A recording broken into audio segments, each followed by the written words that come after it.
Ayy, look, ayy.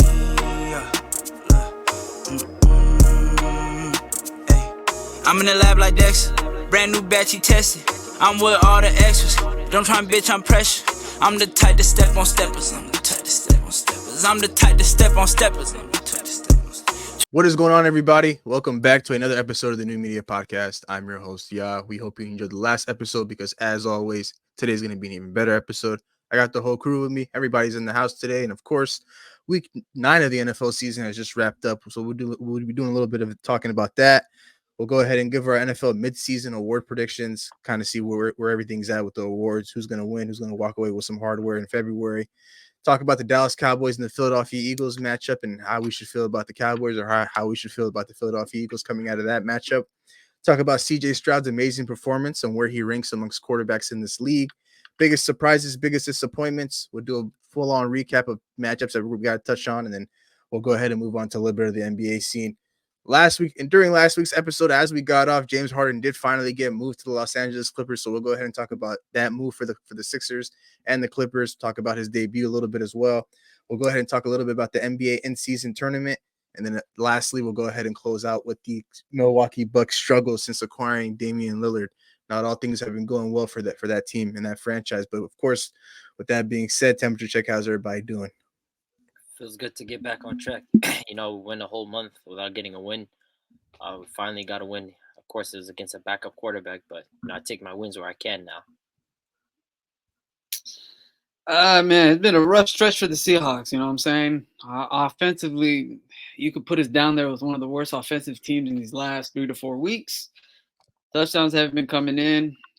Defense has been, playing solid, but I mean, what can you do when your offense is not scoring nothing first half, second half, 3 points on board, 4 first downs full game. So disappointing. There's a lot going on the offensive side of the ball for us. These next 2 weeks, make it or break it. We got Commanders, and then we got the Rams before we face the Niners on Thanksgiving. And I feel like if the offense doesn't really get scoring on these two defenses right here, or get to pushing the ball down the field and try to get on the board, it's going to be a tough Thanksgiving game. So I feel like there's a lot of issues going on. Obviously, Geno Smith, 8 turnovers these last 4 games. Offensive line play has been horrible. Run game has been non-existent. I feel like we've been going away from a lot of the stuff that was successful. Our first 4 wins that we had. So I feel like there's a lot going on with Seattle right now. There's much more to talk about, but that's a bad week. Hey man, coming out of this week, well, actually going into this week, I was actually really, really excited to watch Jaren Hall, our rookie, get his first start. Literally with 2 drives in, comes out with the concussion. We're going in with Josh Dobbs, man. And coming out of this game, I just ordered my Josh Dobbs jersey from the Minnesota Vikings team store, so it should be coming in a couple of days, man. Because hey, man, I know he's not going to be our quarterback for the future, but he's the guy that we got right now leading the ship. And I can't lie, that game against the Atlanta Falcons this past week was an amazing game from start to finish, man. For him to kind of just come in there on the fly, not even know anybody on the team from first name, last name basis, and we're able to come out with the victory. And all this, we're on a little 4-game win streak without our best player out there on the field. Finally, we got to win against the Falcons without our quarterback. So but going into this upcoming week against the Saints, I'm just looking forward for us to continue to keep the ball rolling. We only got about a week left till JJ comes back, so our offense will be able to go back to how it was, a little bit less than what it was when we had Kirk. But overall, I'm excited to see where this team can go and what we can do. 4 or 5 weeks ago, I was over here sitting here talking about us just tanking the rest of the season, starting off the season 0-3. But now we sit here with a record of 5-4. We might be able to steal that 7th seed, with the way things are looking. But I'm just taking things week by week, not getting too confident, not getting too high, and not getting too low. But with that being said, though, let's go ahead and talk about this Dallas Cowboys Philadelphia Eagles matchup.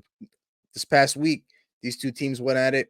The Dallas Cowboys had an opportunity to win this game inside, actually at the 5-yard line, but unfortunately they weren't able to cash in on that opportunity. The Philadelphia Eagles were able to win this game 28-23. And my question to you guys is, what did this game teach you about both teams? I mean, I think it definitely showed the Dallas Cowboys potential on offense. I mean, after that first drive when they went 3-0, Dak responded perfectly. I think he had one of his best games of his career. When we talk about the regular season, I think he was able to hit CeeDee Lamb and Jake Ferguson consistently. He was plagued by drops. I think his team had about 4 or 5 drops during this day, but other than that, I think he was absolutely flawless. He continued to drive his team up the field. He was finding the soft spots in the zone, and he was making big time throws. And I think, uh, you never want to take more victories from playing a divisional opponent, especially with how important wins are in a division in a division where you're sharing it with the Eagles. But definitely, when you look at how their offense performed, I think it's definitely something that the Cowboys can hold their heads high. I think when we look at it, this offense has potential to do this. When it's pass heavy, Dak on third down was consistently converting. He was making big time throws. Even that last drive, he made. Of course, there was a penalty on the drive, but the entire composure of the team on that drive, I think, was absolutely phenomenal. And they got away with some unlucky plays. The touchdown where he threw it to Luke Shoemaker, whatever his name is. I think he just stopped just short. Then you had the Dak, 2-point conversion where he stepped out of bounds. And so, little plays like that got away from them. But overall, I think the Cowboys offense looked really good. And it's definitely something that was needed against a team that's considered themselves contenders in the Eagles. And on the flip side, I think the Eagles have kind of quieted everybody's issues with them offensively, especially over these last, 2 or 3 games. I think offensively they've looked top notch. The passing game, Jalen Hurts has kind of corrected himself after that, slow start and turnover prone start. I think that the Eagles offense is, flying high again. I think they're getting to their spots. The tush push is working to magic again. And this is kind of the Eagles offense that we envisioned, entering this season. We were talking about, what did it look like? But maybe a lot of that was due to the schematic changes when they lost their offensive coordinator and amazing offensive coordinator in Shane Steichen. And, the Eagles have adjusted, and, this passing offense is red hot right now. Man, it was, to me, a great game, especially by, Dak and the Cowboys. I feel like Dak came out. He played phenomenally well. A lot, the talk about Dak coming into this game was, can he not turn over the ball? Can he perform against an elite team? Can he perform against a division rival? Can he show up and, hold his weight to the standards? And I feel like Dak came in there, he did that, And to key in on a couple plays, the fourth and I think it was a 4th and 1 on the 1 yard, or like a 2. It was like a 4th and 2 on the 2-yard line, past the tight end Shoemaker, and barely he didn't get the touchdown.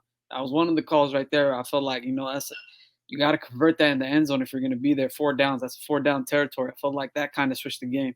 They get the ball back after Eagles punt. They go down. They score. Dak doesn't get the 2-point conversion. And, stepping out of bounds. I feel like that was another crucial play coming down in the fourth quarter where, those 2 points could potentially give him a time for game time field goal in the end of the game.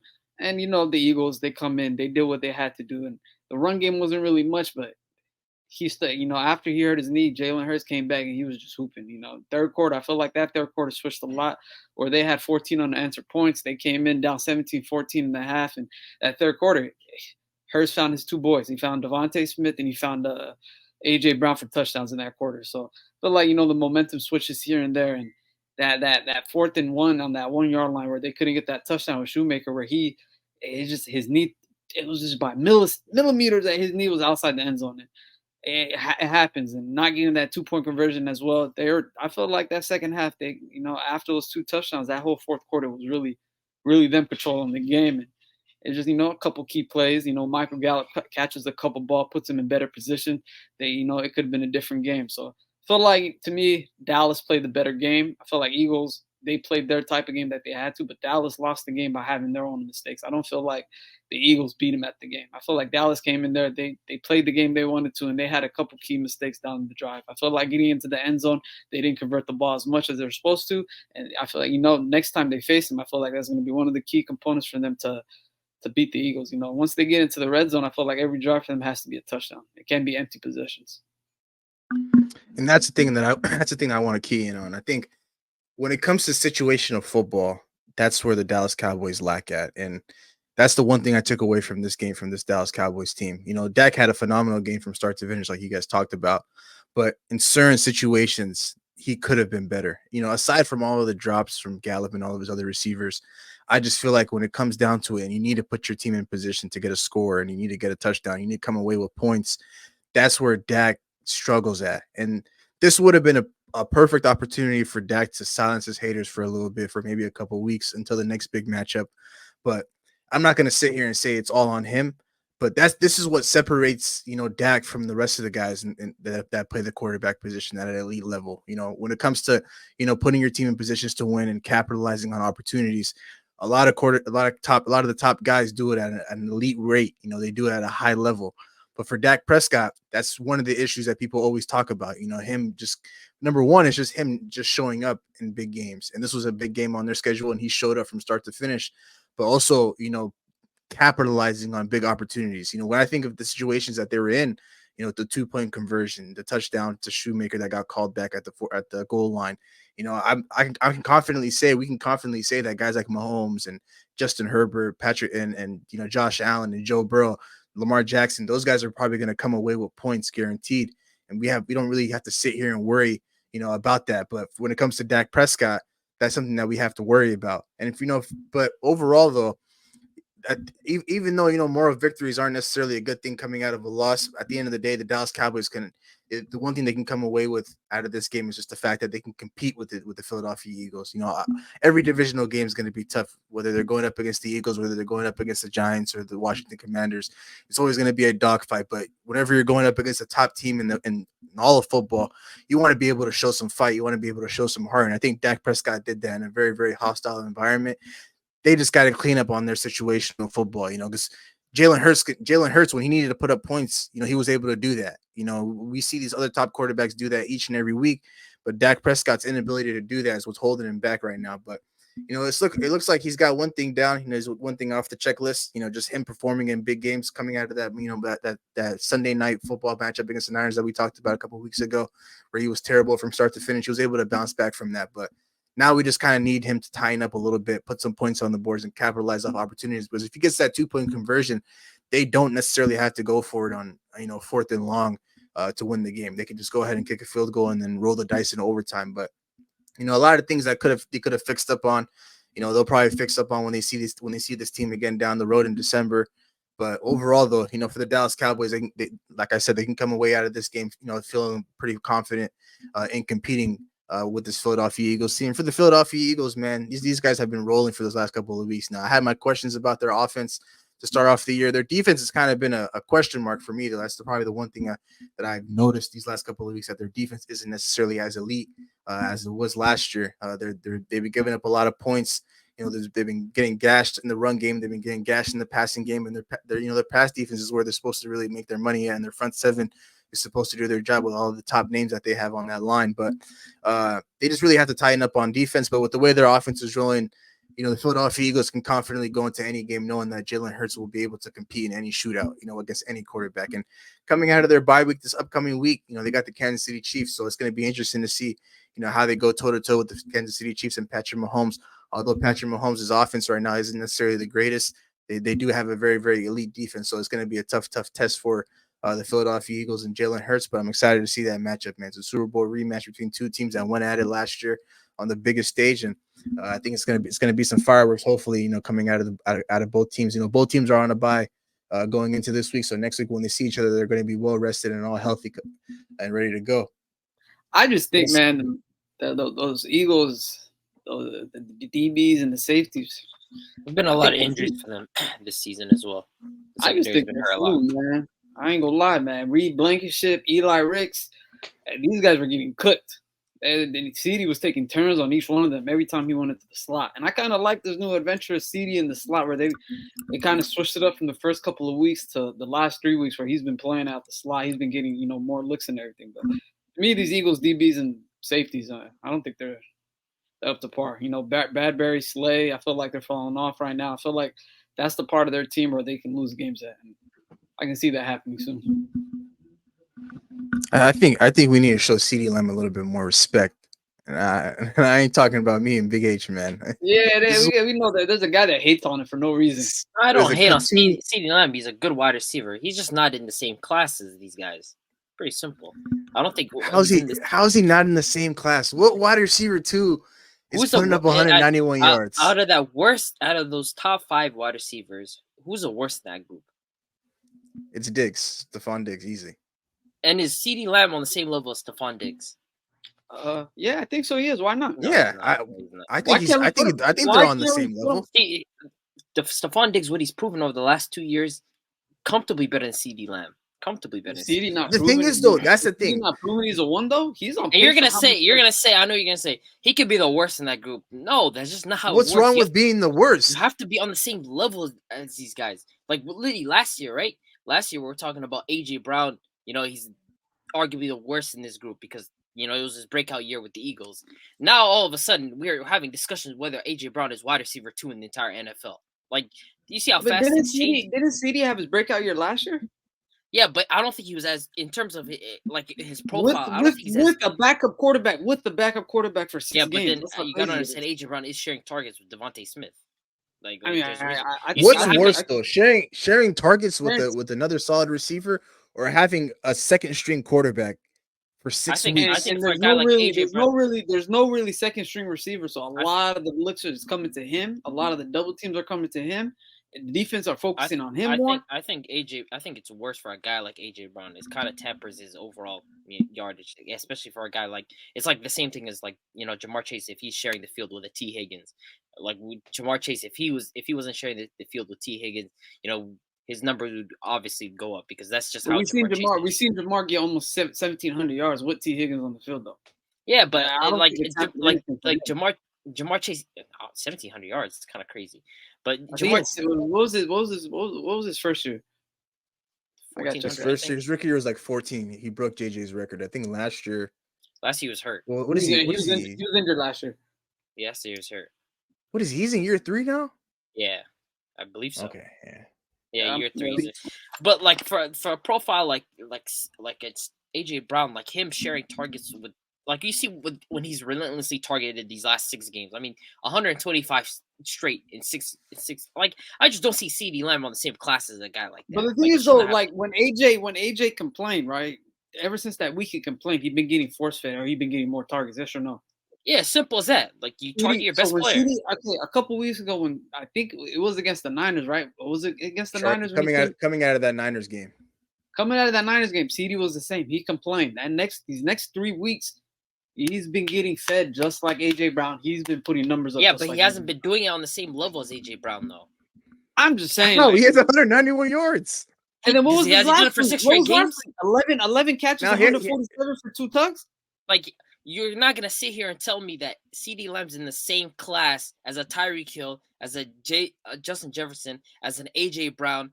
Devontae Adams, we could put him aside because the situation going on over there has been just downright terrible. I can't because Devontae right now, quarterback situation, coach situation, everything. I feel like Devontae's skill set, talent-wise, he's still one of the best. But he's probably going to be the guy that gets the odd man out at top 5 just because of the season he's going to end up having. But overall, I just don't see CeeDee Lamb in the same class as these guys.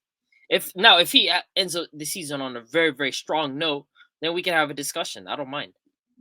I just think having a solid wide receiver 2 is a lot better than going into the first 6 weeks of the season with a backup quarterback.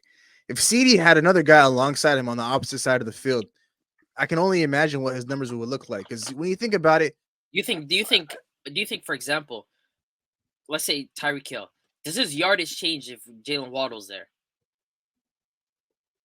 No, it doesn't, right? Justin Jefferson. So. Do you think Justin Jefferson's yardage changed? You guys haven't had a real wide receiver 2 before this year with Jordan Addison. Since 2020. Same thing with Justin that is true. That is true. But it doesn't hurt though. Same thing with Devontae Adams in Green Bay. Like I feel like a wide receiver 1 just being the focus. Like yes, there is parts of it where there's a focus with the defense shifts towards you, but at the same time, you got Cooper Kupp same exact thing. They didn't have a real wide receiver 2 until Odell Beckham really showed up after week 8. So it's the same situation. I just think as a wide receiver 1, regardless if you have a wide receiver 2 across you, I think if you have a wide receiver 2, it kind of tempers your offensive stance because that guy is also a good wide receiver. Yes, it may help lessen the idea of the defense shifting their focus towards you, but at the same time, you're so dominant as a wide receiver 1 that it just doesn't matter. I'll be right now. He's sitting at 824 yards in 8 games. You telling me right now, like he ain't on pace to break 1,400 again? If he gets 1,600 yards, I don't mind, man. 1,500, 1,600 yards. He's on pace for that right now. We have to The see him thing is, finish out the season. Him and Diggs I got just the want to know same what wide yards, right? receiver Him two and is Diggs going had to the put same up. amount of yards, and Diggs played an extra game. Yeah, but he hasn't finished out the season though. I'm just saying, but we're looking at pace. We know CD. He's gonna finish. Come out on, the bro. season. Like Tyreek Hill was on pace for 2,300 yards. Oh yeah, I know. But I mean, he's That's still on crazy. pace for that. is he? I think he is. I Tyreek's at think what, after 1,000 I don't yards know. right I don't know now? after this last Sunday though. I mean, He's he had probably got 1,000. bumped down to like 19, but he's probably still on pace for that if he just continues. He needs a couple of big weeks, but the thing is, though, the wide receivers you're grouping CD with, I don't think they're capable of having a stretch of games like CD's having Yes, right now. yes, they are. What?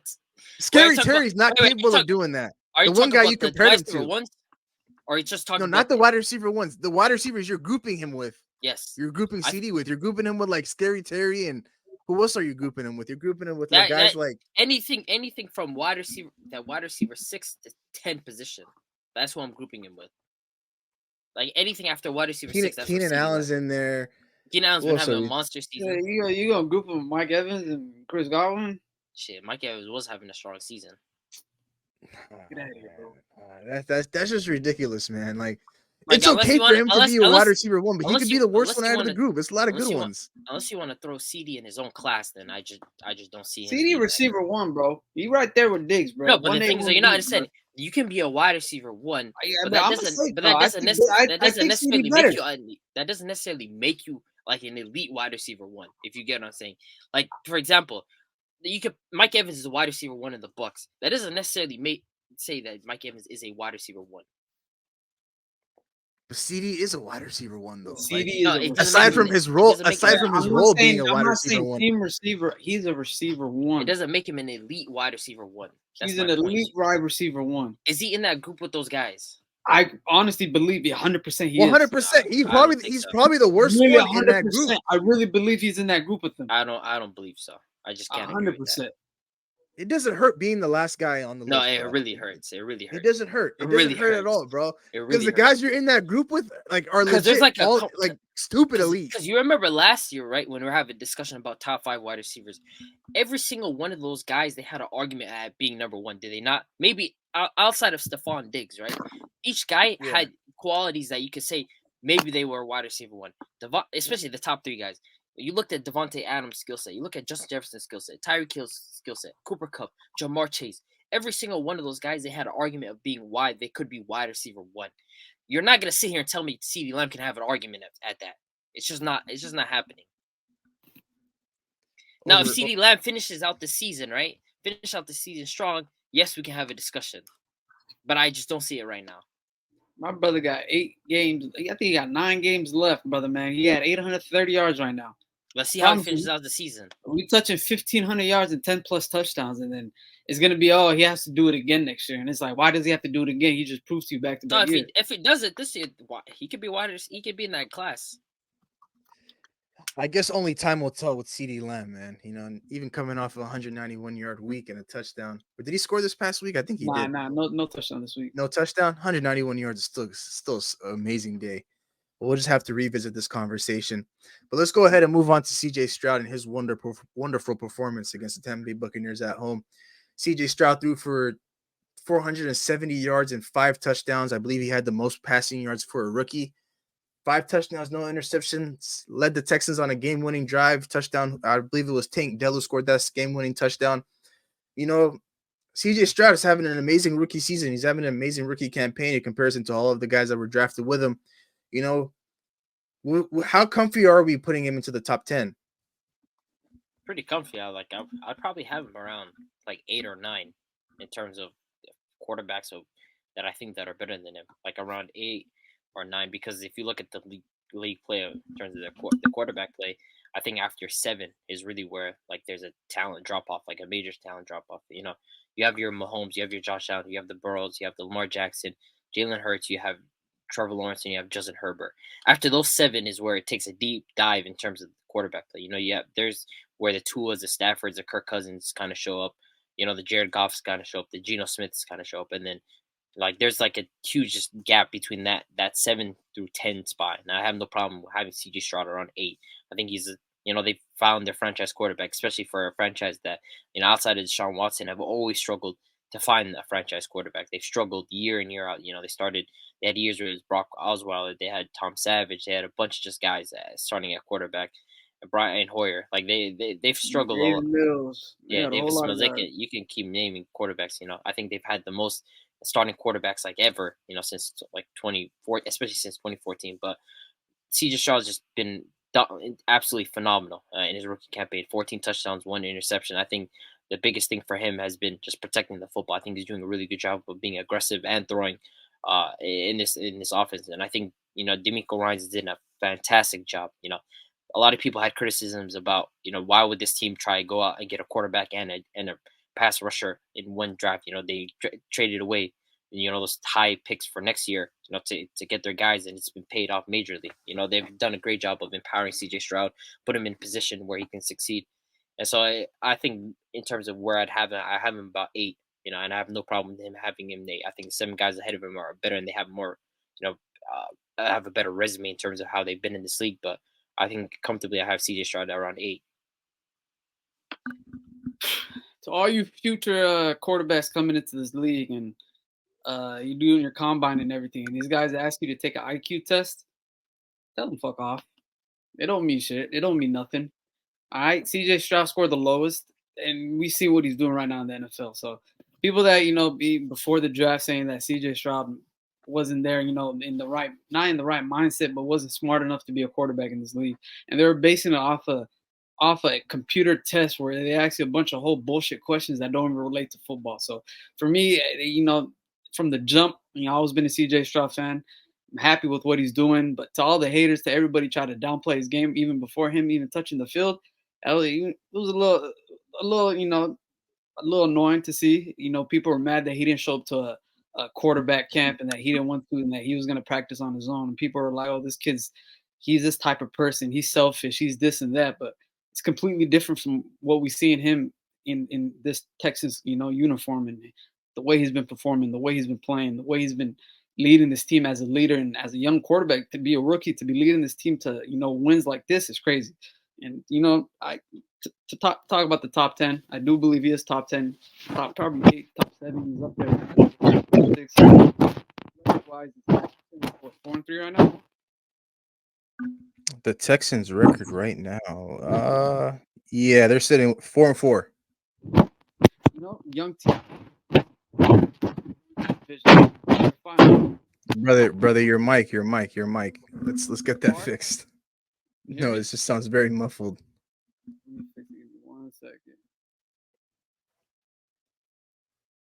The thing is, though, let's think about it like this. Obviously, I think he's a top 10 quarterback, but here's an even better question. Let's say every franchise had a clean slate. Everybody's drafting Amara to fill out their 53-man roster. How does it sound? Where does CJ Stroud get drafted at? I think he might be able to crack at least top 6, top 7. I think he would still be about 8. I think 8?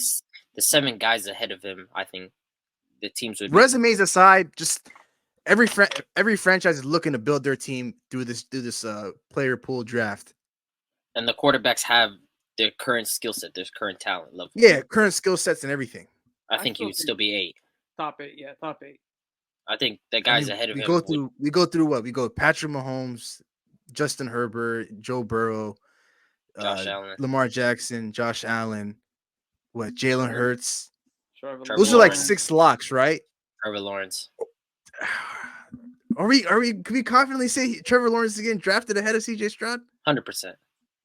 Especially with Trevor Lawrence's skill set. 100%. No question in my mind. I think he goes ahead of CJ Stroud.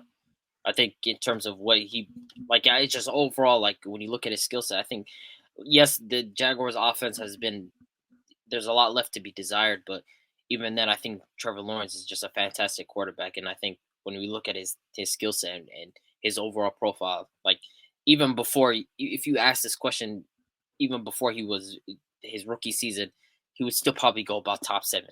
Just based off his profile. He was considered a generational prospect. I think he goes ahead of CJ Stroud, no question. CJ Stroud might be 8, and 8 isn't bad. I feel like I don't know. In a redraft, in just the whole draft, player pool, everybody's getting a franchise quarterback. That's just the one quarterback that I'm a bit iffy on. That's probably the one quarterback. I think he probably gets drafted before Tua for sure.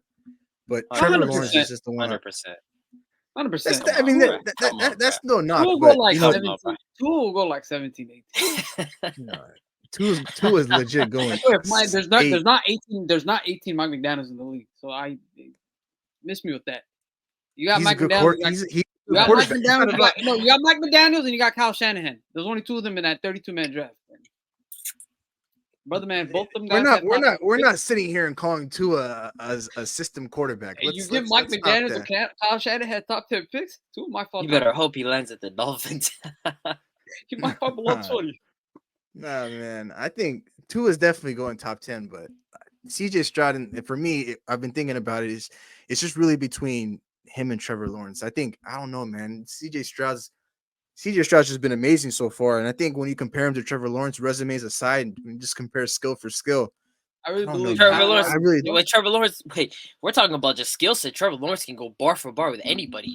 Like, there's no question about that. When you look at Trevor Lawrence, CJ Stroud can. I don't think he can go bar for bar. I don't think he's as athletic as Trevor Lawrence. I don't think he's athletic, and he doesn't have a stronger arm than Trevor Lawrence.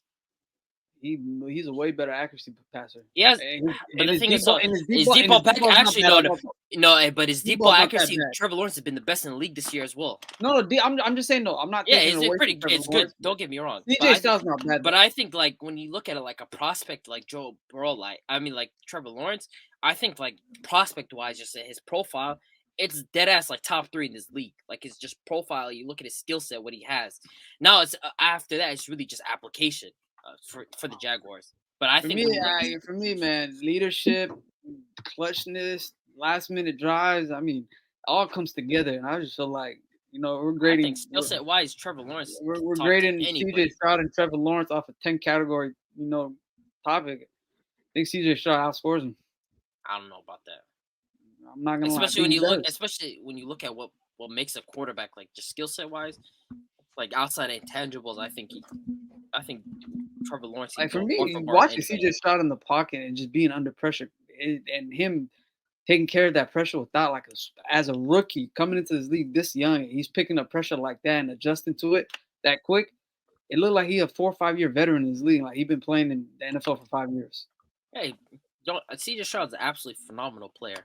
I think Trevor Lawrence is just a better prospect, and he's just a better profile. I think it's just skill set wise as a quarterback. I think Trevor Lawrence has a beat. 4 weeks ago, you were saying that Bryce Young. You're saying Bryce Young and the Panthers. He needed a little bit more time. Are we still like, on that hike? We're still on that hill. I'm 100% dying on that hill. Like, yes. He had 2 bad interceptions last game, man. 2 bad interceptions. And you know what's crazy? Like, I 2 pick sixes now. 2 pick sixes. I said CJ Stroud should have been the number 1 pick. Don't get me wrong. I said that, right? But at the same time, understand this: when they played each other last week, what were people talking about? Why doesn't nobody mention the fact that Bryce Young? Why didn't nobody talk about the fact that he came out the bye? You know what I'm saying? He was down. I have a question. Did Bryce Young not outplay CJ Stroud last week when they played each other? Everybody's coming. He did. I'll give him that. Everybody came to that matchup talking about, CJ Stroud is about to show all these Panthers fans, like, yo, y'all made the wrong mistake. Y'all about to see what CJ Stroud's about to bring. And this is a Panthers defense that isn't particularly great. No, it's not a great unit at all. And CJ Stroud, he didn't look good. And Bryce Young looked, I think he looked really, really solid in terms of, his yards per attempt. I think he looked okay. He looked pretty good. He looked better than CJ Stroud, though. CJ Stroud, that game against the Panthers, like, they came out slow, though. I feel like, the Panthers aren't empowering. The thing about situations is you have to take into account your quarterback's skill set. And I don't think that this team has done a great job. The offensive line is dog shit. Terrible offensive line. The weapons, Thielen, he's been solid all year long, but Adam Thielen, at some point he's going to run out of gas. It's just a reality, I think. They have no ability to establish a run game. They paid Miles Sanders all this money, and Chuba Hubbard's look better, and he's not even a great running back himself. And so this team, it just it hasn't done a good enough job of empowering. And on top of that, the head coach hasn't done a good job. He literally had to turn over play calling to the offensive coordinator to try and help Bryce Young. Now, has Bryce Young helped himself with some of these interceptions? No, I don't think some of these turnovers have been a bit head scratching, especially for a guy who, one of his strong skill sets is processing ability. But I think as the season goes on, I think Bryce Young is still trying to figure his way out this league, especially in a less than ideal offensive situation. But I don't think it's enough to really just start running victory laps. I had C.J. Stroud as my number one quarterback, coming to this draft, irregardless of who was number two or regardless if it was Bryce Young or Anthony Richardson. I thought I was a fan of C.J. Stroud's ability to be accurate. I think that was his number one skill set. People had a lot of question marks about, can he do this outside of a star-studded Ohio State University team? And he's done that. He came in. Nobody. I think now it's kind of crazy that people are talking about Nico Collins and Tank Dell and Dalton Schultz, but nobody was really saying those names coming into this season. And so it has been impressive for C.J. Stroud, but I'm not going to take victory laps over Bryce Young for a situation that it's hard for him to control. I just wanted to, get a little temperature check to see if you're still dying on that hill, man. But it's glad to hear. I'm glad to hear you're still dying 100%. On that hill. But overall, man, coming out of this week, going into this week, I thought the offensive rookie of the year award was going to be a little close between him and my boy Jordan Addison, but I think CJ Stroud's probably going to walk away with this award pretty comfortably.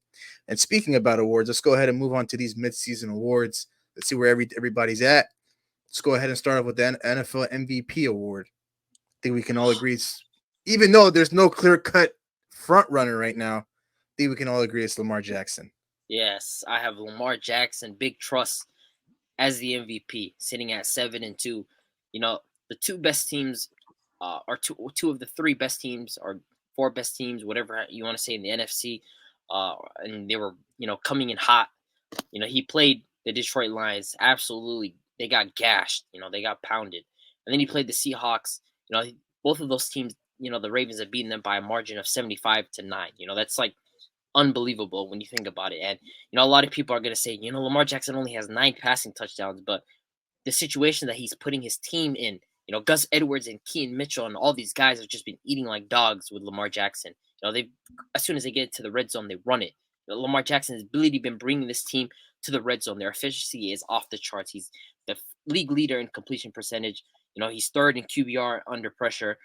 He generated the second most first downs, and the first one is Jalen Hurts. And of course, a lot of that is going to come from the tush push. So Lamar Jackson's efficiency in generating first downs, I think just his overall play on the season has just been great. He's been killing teams in that intermediate zone. I think he's second in the league in play action percentage, just behind Justin Herbert. Like overall in the season, people are going to say 9 touchdowns, but when you look at the actual footage and you watch these games, Lamar Jackson has just been absolute stud. And to me, I think everybody should be having him as the MVP. It's my boy LJ, you know what I'm saying? Action Jackson, baby. You feel me? He went into this offseason, dealt his own contract. Who can say that? Bet it on himself, man. Got OBJ, they drafted Zay Flowers. He said, I'm locked in with this team. Just give me some passing options, man. Just give me a healthy old line, and I'm going to do something for y'all. They're sitting at 7-2. He's been playing very efficient this year. Very, very efficient. He's taking that team to the end zone. Gus Edwards got a lot of touchdowns. Their new rookie running back that just came back, I think, 2 weeks ago, cooked us. He sliced and diced us for like 10 carries, 130 yards, and 2 tugs. That run game is just, working pretty well, and his pass game is just very efficient. Other than that one game against the Steelers, where all those receivers were dropping a lot of the balls, and they could have been sitting at 8-1. They dropped like 3 touchdowns that game and like another 300 extra yards. That could have been a big difference maker. So from that, and I've been rocking with Lamar Jackson. I picked him to win MVP this year. There ain't nothing else you can say. It isn't like a far race, though. I got him one. Feel like Jalen Hurts is there. Feel like we got to kind of throw in. I don't know if y'all going to throw in Mahomes. No, hell no. Nah. Not at all. There's no real, number 3. There's really no real number 1. I really want to put him in McCaffrey because the stuff that he's been doing for the Niners, week in and week out, regardless of, even if they lose, he's still one of the most important players on that team, and he's still performing. That's another guy. You put McCaffrey, you put Tyreek Hill before Mahomes, man. That's for sure. Tyreek too. 100%. Yeah.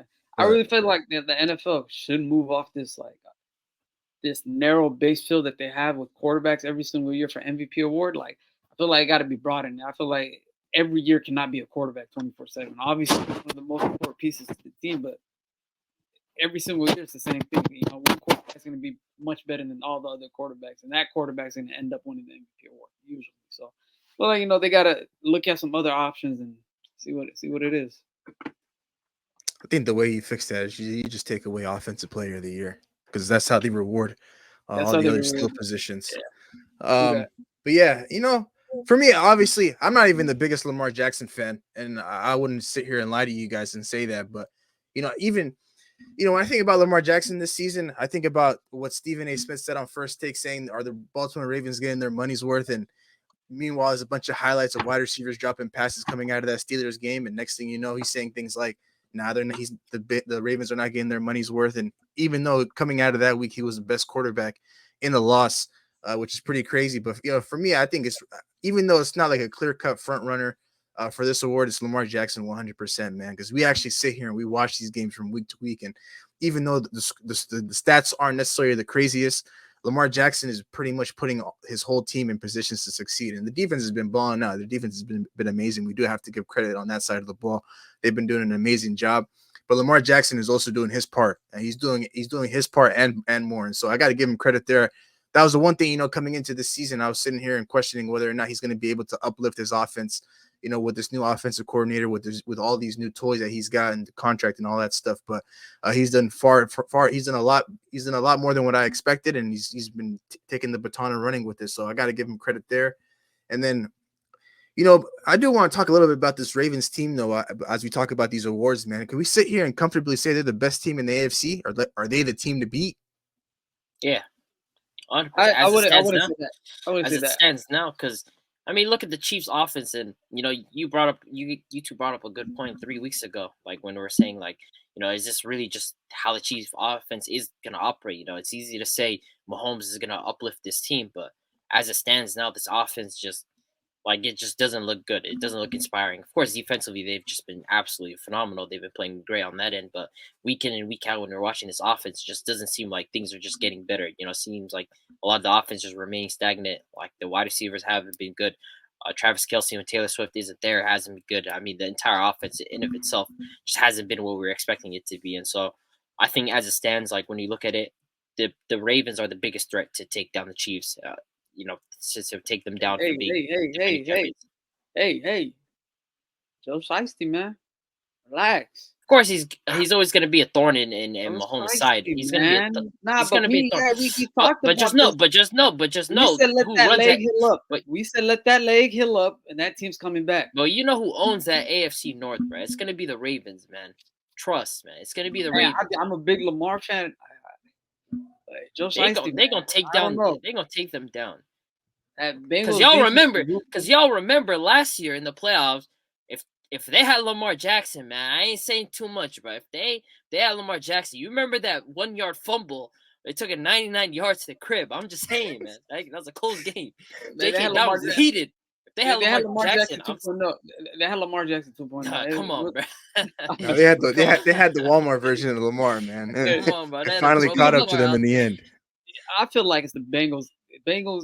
For me, the Chiefs Bengals defense, obviously pose a crazy threat to the Chiefs. The Chiefs defense, to me, I feel like they have stepped up much, much, much early on than they usually do for the Chiefs. Last year, they usually turn up the last 6-7 games of the year. That's when they start warming up, getting into playoffs. And then we see those playoff performances that they have on the defensive side of the ball, and it's fantastic. Right now, they've been cooking since the start of the season. I feel like if they can, Mahomes can get this offense rolling, and if the receivers and Mahomes can get on the same page, it'll be a scary sight down the road. It's a lot of ifs. I feel like the thing is, man, I've been telling anybody that will listen that this Kansas City Chiefs team isn't the same team from last year. It's not the same team from years before. Like, this team is completely different. Like, defensively, obviously, we mentioned that they're an elite group on that side of the ball. But this offensive group that they have right now is not an offensive group that can win a Super Bowl. And 3 weeks ago, when I raised the concern, we brushed it aside. And the reason why we brushed it aside is because the guy they have under center, the guy they have at the quarterback position, which is Patrick Mahomes. Everybody that I've tried telling this story to tells me the same exact thing. We have to respect Patrick Mahomes. Patrick Mahomes is still the best quarterback in this league. He's going to be able to get him out of any situation that they're in. But no, the thing is, I'm telling you guys right now, I'm hoping everybody will listen. That this Chiefs offense is terrible. This Chiefs offense is not good. When Patrick Mahomes and Travis Kelce aren't going out there and playing catch like father and son, they really can't move the chains. The reason why they ended up winning that Miami Dolphins game was because of that touchdown that they got on the defensive side where Tyreek Hill fumbled going into that before the end of the first half. Like, the defense has been really carrying this team throughout the course of this season, and Patrick Mahomes hasn't been playing good. Now, I'm not sitting here and saying it's all Patrick Mahomes' fault. I'm blaming the weapons that are surrounding Patrick Mahomes. Aside from Travis Kelce, you have Sky Moore, you have Kadarius Toney, you have MVS. These guys just aren't good enough, to go out and put points on the board. Rashee Rice and guys like that. Like, that's my biggest concern for this Kansas City Chiefs team, because when these guys run into elite teams in the postseason, when they run into a team like Lamar Jackson and they run into the Cincinnati Bengals, like, what are they going to do? I'm not going to sit here and mention the Bills. Those guys are probably the biggest frauds in all of football. But when they run into those two teams, it's going to be really tough to compete. I don't really care how you slice the cake, man. It's going to be tough to go up against Jamar Chase and T. Higgins. It's going to be tough to go up against Lamar Jackson and Mark Andrews in the way that team has been playing. So that's just the one thing that I wanted to raise a lot of concern on. But to get back to the Baltimore Ravens, man, I'm obviously, as we all know, I'm the biggest Joe Burrow fan in the world. But at the end of the day, I think as of right now, the Baltimore Ravens are definitely the team to beat, even though the Cincinnati Bengals have got it rolling since Joe Burrow's got that catfield. Those guys are clear-cut front runners to win their AFC North Division. And the way they've been playing on both sides of the ball have been amazing. I know the Bengals have been turning it up these last couple of weeks, but we've seen a larger sample size of this Ravens team, be great on both sides of the ball. They haven't missed the beat, even though they have 2 losses. Say about the Bengals, the 3 teams they beat in a row, it's not an easy slack to do that, man. You beat Seattle, and then you beat the Niners, and then you beat the Bills. Those are some elite teams you come across and you beat. I feel like right there that it shows pedigree, especially you put 2 elite teams, and we put like a good team. Put a good team in there. A great team. But for them, though, coming off those first 4 games compared to those, like the last 3, is just, for me, it looks completely different. The offense. I think offensively they have it rolling. I mean, now they've got the juice back on offense. Joe Burrow's not a statue in that pocket. But and the defense is great. I feel like the Bengals defense, they're performing at the top 10 level again this year. So I don't know. And if I was a betting man, I think I'll go sign my guy Joe Shiesty. I think these 2 teams, they do meet up in a couple of weeks. They meet up after this upcoming week against the Texans for the Bengals on Thursday night. We got a matchup between the Bengals on the road playing the Baltimore Ravens. So obviously their first matchup, Joe Burrow was hurt, but this was going to be an interesting matchup. This is the matchup right here that we got to watch. It's a matchup that we got to watch, man. Now let's go ahead and move on to Offensive Player of the Year. I think we're all going with Tyreek Hill on this one. Pretty comfortably, Tyreek Hill. I mean, the guy's on pace for 2,000 yards. We know everything we've been hearing. The guy's just been the most dynamic playmaker in the entire league. Just, dominating, getting and finding the soft spots in the defense, and just been an amazing yards after the catch wide receiver. The guy's just been a ridiculous weapon. To me, he has the biggest argument for being wide receiver 1, just completely dominant this year. I think it's come to be him. 100% agree. It's my fantasy wide receiver, man. Without him, I don't know where I'd be. Going with Tyreek Hill in this one. Defensive Player of the Year, though. This one's a little bit tricky for me. I don't really know who I got winning this award. This one, I'm pretty confident in my answer. I got Myles Garrett winning this. I think this guy, even with the Browns offense that has been struggling, they've missed Deshaun Watson for some weeks, and Deshaun Watson, even in some of those weeks, hasn't been performing like people anticipated. The Browns offense hasn't been that great. When you look at it, this guy has just been absolutely game breaking. 9.5 sacks, 4 forced fumbles. He's second in pass rush win rate, and he's also one of the most doubled players in the entire NFL. And then when you look back at it, just remember that performance against the Colts. I think that was one of the most dominant NFL performances we've ever seen, from a pass rusher. I think 9 tackles, 2 sacks, 2 forced fumbles. He had a blocked field goal, and then one of those forced fumbles was returned for a touchdown. I think just dominance in terms of what he's been able to do. This Browns defense is one of the best in the entire NFL, and a big part of what coverage stats is about is being able to rush the passer, and that's because of Myles Garrett's ability to get home. And he's one of the most doubled guys in the entire league. I think he's just been absolutely ridiculous for this Browns defense that's been able to keep them afloat even while their offense hasn't been exactly what people wanted them to be. So to me, Myles Garrett is the defensive player of the year. I'm gonna go with another guy in the same division. Same case with this offense, one of the worst offenses in the league. They really don't do much on offense. I'm gonna go TJ Watt, another guy that 9.5 sacks, 2 interceptions, 3 forced fumbles, playing phenomenal, lights out again. And same case, him and Myles Garrett. I feel like it's 1A, 1B. It could be either of them for me. But both guys, struggling offenses, making big plays on defenses, always showing up at the right time for their teams when they need big plays to be made in end games and clutch moments. They're always there. And TJ Watt for me is just another guy that you can put in coverage. He can perform in coverage. You put on the line, he can get you 22 sacks in a season. And we've seen him miss 3 games in a season where I think he played 15 games and ended up with 22 sacks before. And this guy's on pace to break records, and he's doing it again. And I feel like, with the way this offense is doing, he's going to have a lot more big game performances. He's going to have to show up a lot more. And then honorable mention, I feel like these 3 guys to me are probably like the 3, to me, the best defensive players, all in the same AFC conference. I got to throw Max Crosby in there. Another guy that's been playing phenomenal. His defense, his offense, another team that's been up and down with horrible coaching, horrible quarterback play. And him to go in, night in, night out. Another guy that I think has 9.5 sacks, a couple forced fumbles. He's been playing phenomenal. So those 3 guys for me, man, all great players. But I think TJ Watt comes out and wins it again. Mad Max, man. I know Bandit's gonna like that one. Yeah, actually, now that I think about it, yeah, it's probably Myles Garrett for me. I think he probably has the most game-breaking plays. He's looking to get his first one, so I think he's probably gonna walk away with this one. This next award, though, I think we all know who this one's going to, man. But comeback player of the year, it's going to none other than DeMar Hamlin. Yeah, I think pretty comfortably it's going to be DeMar Hamlin. I think there's no discussion about that. Yeah, and then offense. To me, it should be based off of football merit. And, the guy can get hurt and everything, you feel me? But, comeback player of the year, you got to be on the field, man. I mean, now they're giving the award out for injuries and how a guy comes back from injuries. For me, but we know how the NFL is going to operate. Yeah. Brother, don't get us canceled, man. I'm not getting us canceled. But I feel like a lot of people agree with me. Like, this is getting dragged on for too much. I mean, the guy's picture was on an ambulance driving on the field, carrying another player off the field. His picture was on the back of the ambulance. Brother, he did not die. He's still alive. He's walking. He's breathing. They can live another day, bro. I don't want to speak too much about a lot of stuff that's happening, but come on now. They're dragging this DeMar Hamlin thing on. We're not gonna make it out the gutter, man. No, we're cooked, man. Let's just move on to offensive rookie of the year. I think we're going with CJ Stroud, but I think my boy had a strong case, man. But it's just like how MVP is, man. This is another quarterback. Where when I think about this little race that they have going on between Stroud and Addison, it takes me all the way back to the days where it was Justin Herbert and Justin Jefferson, man. Where Justin Jefferson could have won the award, but they ended up giving it to Justin Herbert because of his season. And I think it's going to be the same thing, man. But I think we can all agree. The thing is, I don't think Addison will be as dominant, though.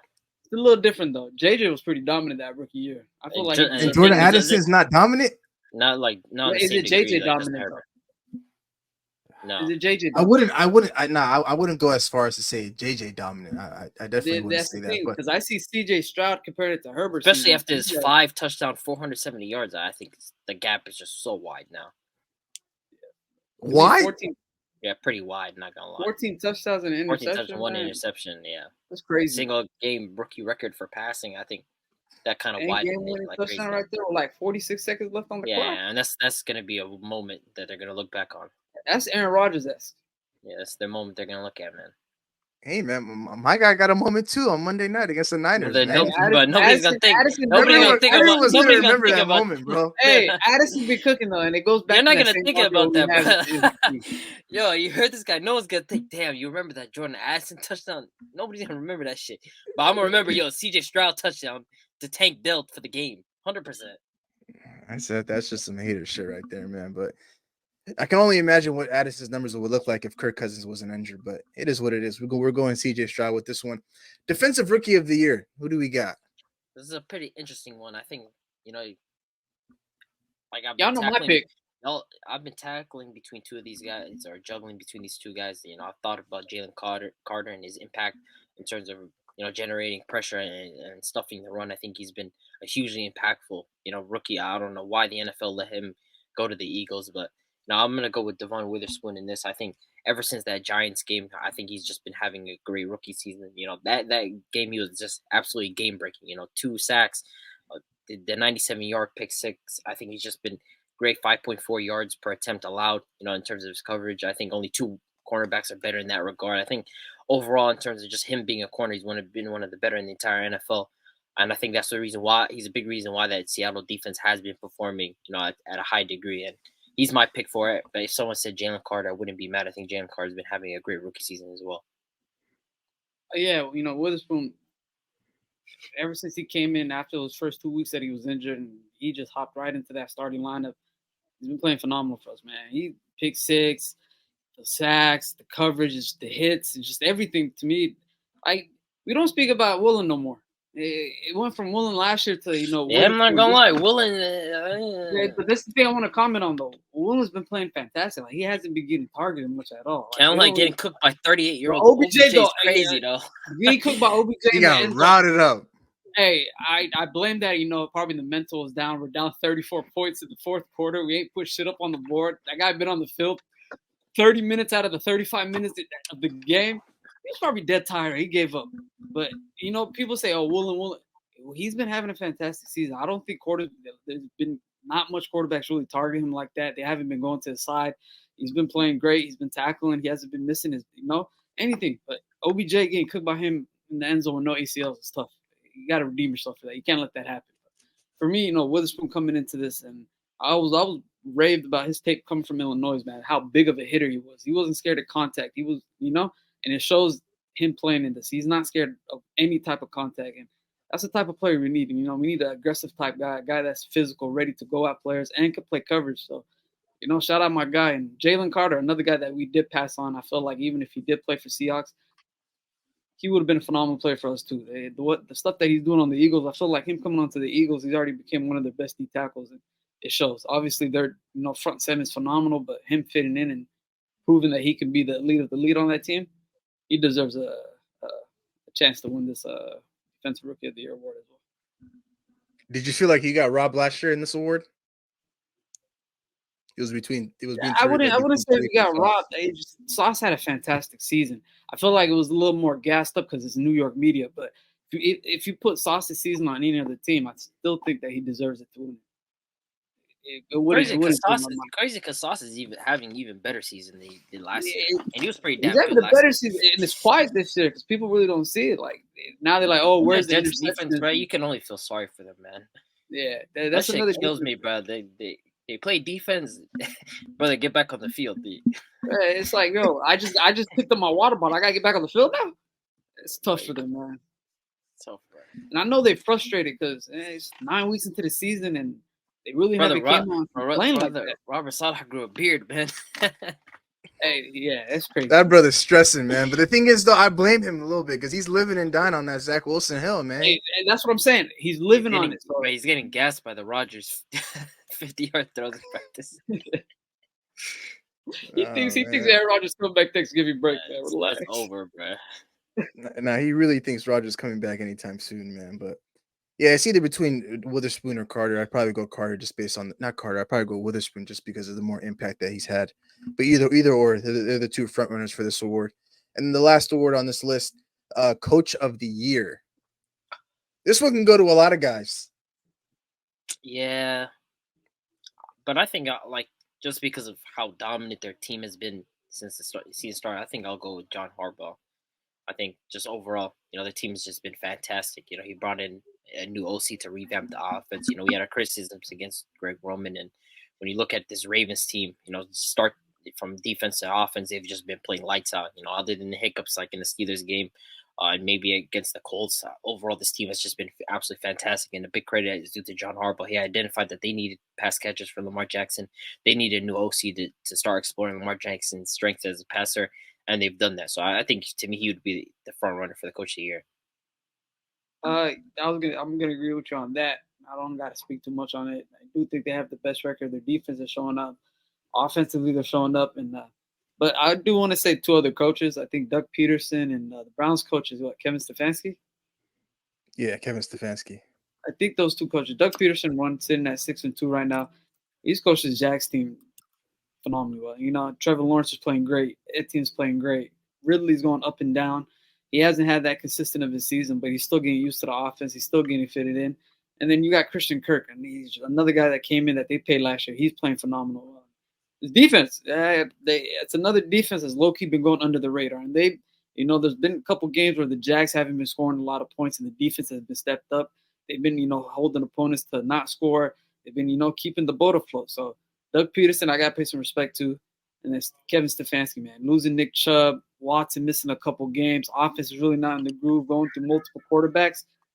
And having one of the best defenses in the league and sitting at 5-3, I think he deserves a chance to have, Coach of the Year argument. I mean, once the season finishes, they got a couple more division games. I know they play the Bengals again. I know they play Baltimore again. I think they do play the Steelers again. So, I mean, record could be different from now to the end of the season. But if he gets a couple more key wins under his belt, why not?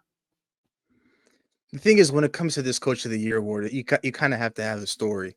You kind of have to, kind of have to make it out of the gutter. Kind of have to have like a game-changing season. When I think of that, just based on the criteria for this award, I think number one, I think Dan Campbell would be a good candidate for this award. The way he's turned around that Lions franchise, now they're the number one in the NFC North, and they're looking to win their division for the first time in a very, very long time. Another guy I do want to get you guys' thoughts on is, as of right now, as we sit over halfway through the season, is Kevin O'Connell. How do we feel about him being in this race? We're 4-0 without Justin Jefferson out there on the field. Now with no Kirk Cousins for the rest of the season, we get our first one without him. Sitting here with 5-4. He wouldn't be in my top 3. I'm not gonna lie to you, and that's not because of his own fault. I think that just the team, I don't see the appeal in the story. I think obviously people look at it and they're like, okay, well, Justin Jefferson's been gone, and they just got a nice win under Josh Dobbs. But overall on the season, I just can't see. People didn't expect them to start off in such a manner, and I think that's what kind of is going to take people to think, okay, Kevin O'Connell, there's no way that he should be in this discussion about Coach of the Year. I think, like you mentioned, of course, the Lions, Dan Campbell has a story on his side.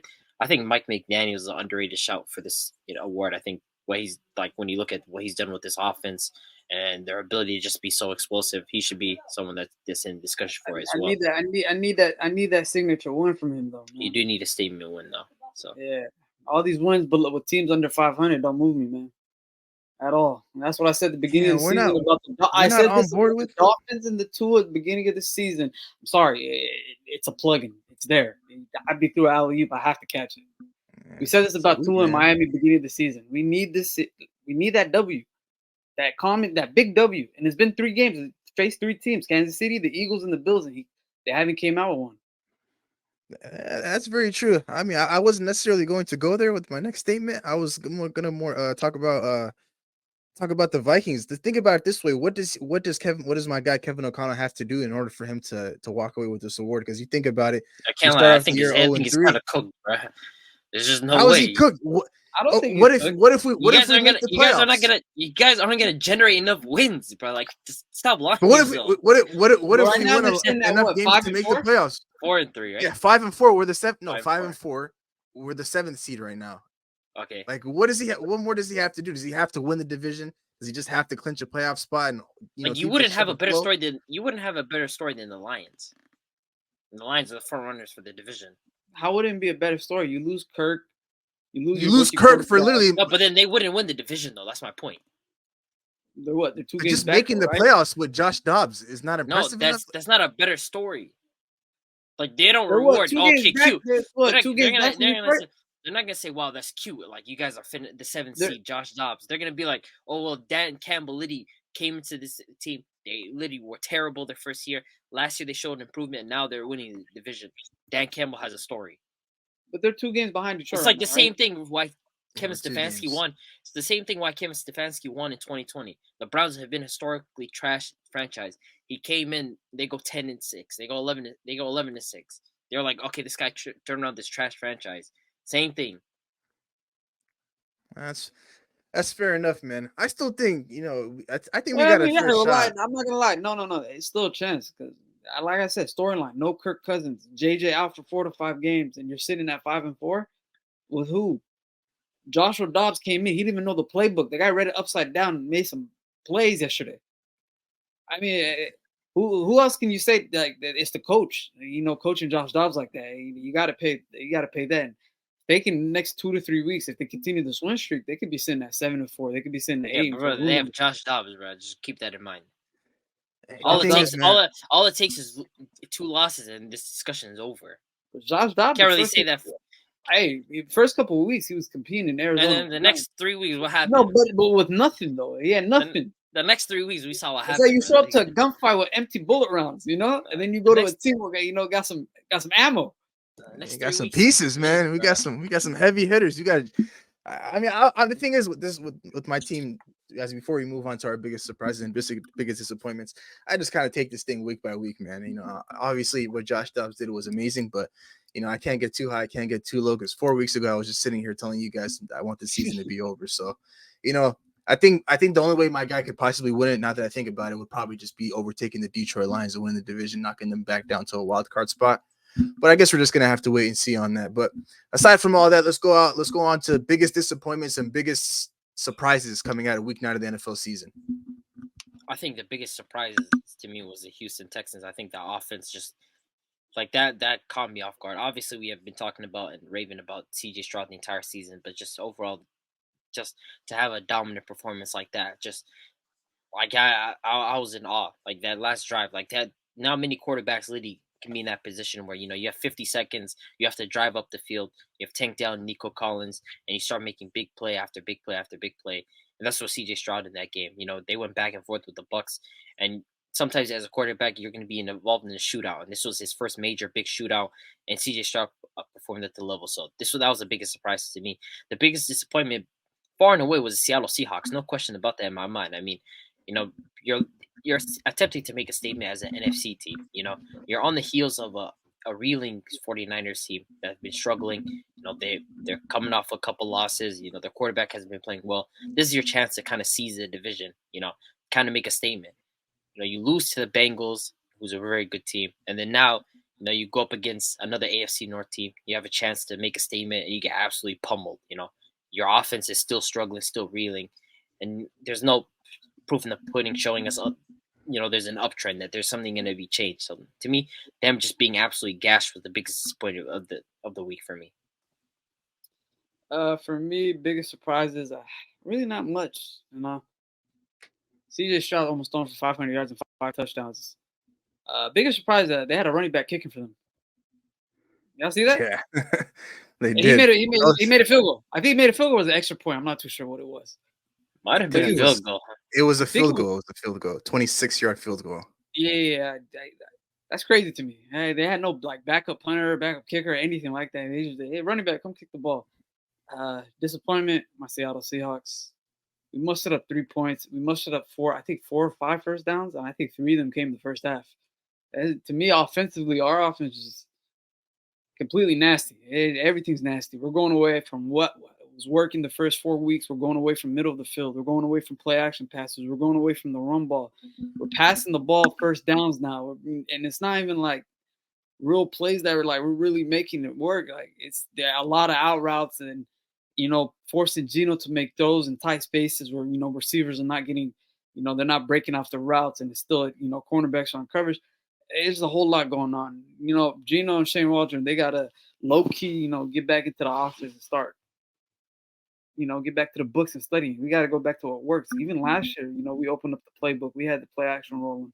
I mean, I don't think it's really, O-line issues always been here for Seattle, but they always adjusted and somehow always found a way for it to work these last 3 to 4 years. We always somehow find a way to get our offense going. But right now, we're in the trenches. We're in the slumps. And like I said in the beginning of the episode, these next 2 weeks against the Commanders and the Rams, if our offense can't muster up anything, good luck to that Thanksgiving game against the Niners. Shane Waldron, he got to go back.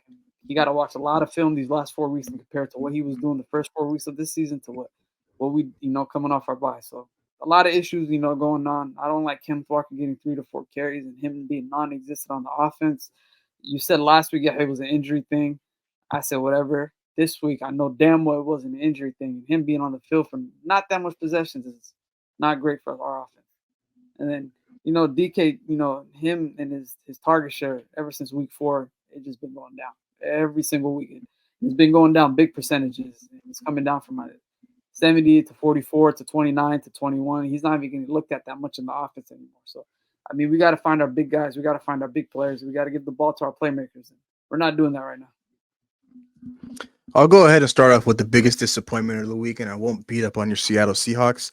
I'm gonna go. It wouldn't be right if I didn't sit here and say the Miami Dolphins were my biggest disappointment coming out of this week, man. I woke up at 6:30 to watch this game. I wouldn't watch this game if I didn't have Tua and Tyreek on my fantasy team, but regardless, I was up watching this game. And what I saw from the Miami Dolphins offense, this high-powered offense, was just very, very disappointing, man. I thought the opportunity for them to win was there. It was right in front of them. And, Tyreek Hill having a revenge game didn't go as planned.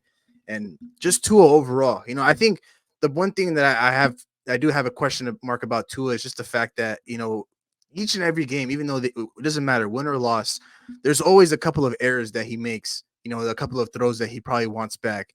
And this past game against the Kansas City Chiefs, man, on that last drive, the final like two plays, well, obviously that fourth down where the snap got muffed and things of that nature, there was just a throw to Cedric Wilson that was there to be made. It would have been a walk-in touchdown. It would have been a tied ball game. And Tua just kind of threw it into no man's land. It was just a bunch of green grass. I think it was just a miscommunication. Like between no, the two. Cedric Wilson knew he was wide open. No, because I don't know if he was Cedric Wilson was thinking, okay, there's open space in front of me, let me run there, and Tua should throw it there, or he was thinking, am I supposed to be running a comeback route? And Tua should be, because where Tua plays the ball. And let's be honest, I'm not the biggest Tua fan, but let's keep it a stack here. Tua can make a throw like that, especially where Cedric Wilson is, Tua can make that throw. But it just seems like and that's a big play to be had because it was a complete miscommunication in what Cedric Wilson was attempting to do, what Tua was trying to do, and I think he was just missing throws to Waddle and Tyreek that he should be making. Just overall, just how the Dolphins' offense was performing. And what confused me about the Dolphins' offense that first half is they weren't running the football, which made no sense because when you saw the second half, when they started running the ball with Mostert, things were opening up. Mostert was finding big holes to run through. So I just didn't understand Mike McDaniels in that first half, and Tua as well. He's played and reflected any sort of goodness from that game. But Mike McDaniels confused me with the lack of a running game in that first half. I think I was just disappointed from top to bottom, man. I thought, the thing is when we compare Tua and we talk about all these elite quarterbacks, like I talked about earlier, man, they just make plays in situational opportunities and situational football. And I think, the Miami Dolphins have a solid record, but they don't have a convincing win. And I thought this was the week that they were going to get that convincing win. And then for the last drive to go as it did, it was just extremely disappointing, man, because I thought they had a really good opportunity, a really good shot, especially with the way the Chiefs offense was playing.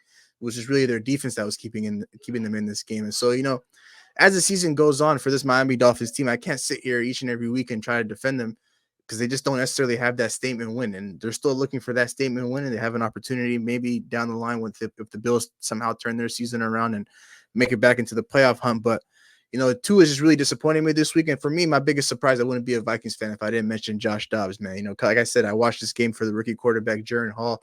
He ends up getting knocked out, and Josh Dobbs came in and had a phenomenal game, man. Obviously the turnovers were a little issue, and I was a little bit worried. I thought the game was going to go south. It was going to go downhill, but he was able to rally in there without knowing the players on the team that were around him, the playbook very well. But Kevin O'Connell really just having trust in Josh Dobbs to just go out there and do what he's capable of doing. And, we ended up getting a very, very big win against a team that's going to be competing for that 7th seed, man. So, that was definitely my biggest surprise for sure. I'm looking forward to what's in store with this offense, especially when Justin Jefferson gets back. If Josh Dobbs can just kind of limit the turnovers, it's going to be interesting to see how good our offense can be, without Kirk Cousins leading the way, because Josh Dobbs made some amazing plays on that last drive to put us in that scoring position, to get us that touchdown, that game-winning touchdown. It's like a 4th and 13. He ends up running for 22 yards, breaking out of a couple of tackles while the pocket was collapsing. Jordan Addison made a nice catch on that drive. And then for Josh Dobbs to find Brandon Powell for the game-winning touchdown was very, very amazing. So that would definitely be my biggest surprise. And like I said, man, with my Minnesota Vikings, I'm just taking things week by week. And now we move on to a home game versus the New Orleans Saints that I'm looking forward to. But aside from all of that, let's go ahead and move on to our NBA segment of tonight's episode, James Harden's trade to the Los Angeles Clippers. We all know the details by now. James Harden, the main piece that got moved from the Philadelphia 76ers to the Los Angeles Clippers was James Harden himself. Didn't suit it for the Philadelphia Sixers at all this season. Obviously, he had his issues with Daryl Morey, and now he's in a new environment. So let's go ahead and talk about that trade a little bit, and let's go ahead and talk about his debut a little bit. The Clippers did lose in his debut, but wasn't necessarily too great. I think it was a necessary move for the Clippers, just because. I mean, when you look at this team in the regular season, their offense is generally middle of the pack, and the reason for that, it would surprise people because they have Kawhi Leonard and Paul George. It doesn't make any sense why they would have an offense that's kind of middle of the pack, but they're generally a team that relies heavily on isolation. I think that Lakers matchup was kind of evidence of why they would need someone like James Harden. The first two quarters, they're smoking red hot in terms of their scoring ability. Kawhi Leonard is making a bunch of shots. Paul George is making shots. Westbrook is getting to his spots. And then third quarter, the game starts to slow down. The Lakers start generating easy buckets from themselves, whether that's through an Anthony Davis pick and roll, D'Lo slipping in behind, he's cutting, he's getting open. They're finding easy points again. The Clippers offense kind of slows down. You're not going to make 100% of your shots consistently, with the level of shots that they were taking. And just that third quarter was evidence why they would need a playmaker, someone that can run the offense in James Harden. Westbrook, he's a good playmaker, but he's not elite at this stage of his career, and he's not someone that's going to be an operator inside the pick and roll. And the Clippers, you look at the last season, they're one of the best teams in terms of their scoring ability in spot-up situations, but they didn't run into a lot of spot-ups. They're running a bunch of isolations, and they're an ISO-heavy team that need a guy that can get them to their easy spots. Paul George spoke about this. I don't have to do as much with James Harden on the floor. I think the biggest question mark for them is how Ty Lue is going to stagger, this team. I think it's not ideal to have all four on the court at once. It's not ideal for this roster. I think it's better if you stagger, two guys together, whether that's Russ and PG together, Harden and Kawhi in a lot of the lineups. You can start off with Harden, PG, and Kawhi, and then kind of just stagger Russ with the bench unit, split up Harden and Kawhi together. I think that's the more optimal way of using this team, but it's exactly what they needed. They needed a point guard. Since 2020, they've always been looking for a point guard, a guy that can run the offense, get them in positions to score. And then we look at the Philadelphia 76ers, I think, it was a necessary move just in terms of, they just had to get something for James Harden, whatever that may be. And I think it was important for this team. I think James Harden really helped Tyrese Maxey in terms of his development. He was getting Maxey to his spots. He was a big reason why, Maxey took that leap in his third year. And I think Tyrese Maxey, you're starting to see a playmaking leap. And a lot of that was due to the influence of James Harden. I think Tyrese Maxey's reading defense is better. It was a trade that I think was necessary for both teams. Philadelphia to move on from James Harden and Clippers to get the point guard that they needed. And then to talk about the debut, I was watching that game. I think Ty Lue just needs to figure out what he's going to do with all four of these stars if they're on the court at the same time. Because, Zubac, I think he's a decent center, but he's not necessarily a super athletic guy. Like, the biggest reason why the Clippers lost was the offensive rebounding. They lost a lot of their forward depth in that trade. They lost Robert Covington, they lost Batum, they lost KJ Martin. All four of those guys are power forwards. They lost a lot of their power forward depth. So they now need to figure out how are they going to, adjust to this lineup. If James Harden is starting in it, what are they going to do with Russell Westbrook? Is he going to start now? Should he be off the bench? I think that's kind of an adjustment period. But overall, I like this move for the Clippers. They need to figure out, who's their point guard is, and this was it for them to figure out James Harden is their guy.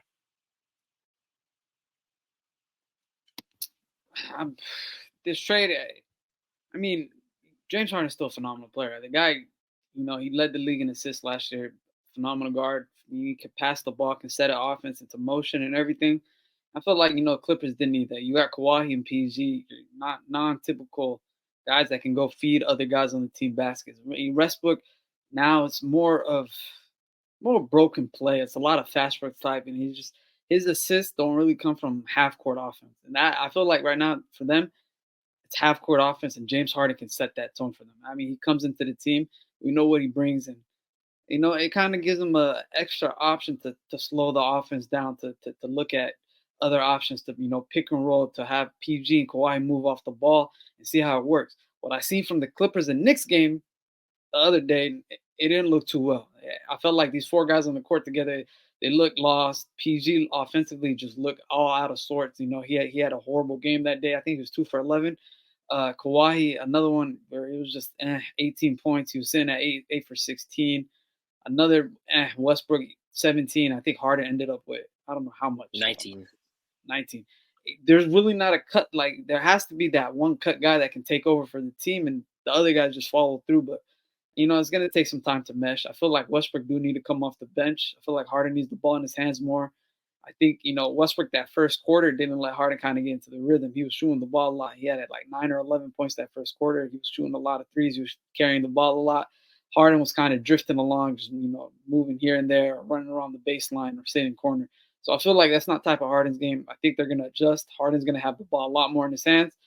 And we'll see more from the half-court offense. Harden, I kind of notice him every time he get into a pick and roll with Zubac, and Zubac will kick it out to the side. He'll look at Zubac like, yo, go up with it. You have an easy floater. Don't be scared. Just go up with the layup.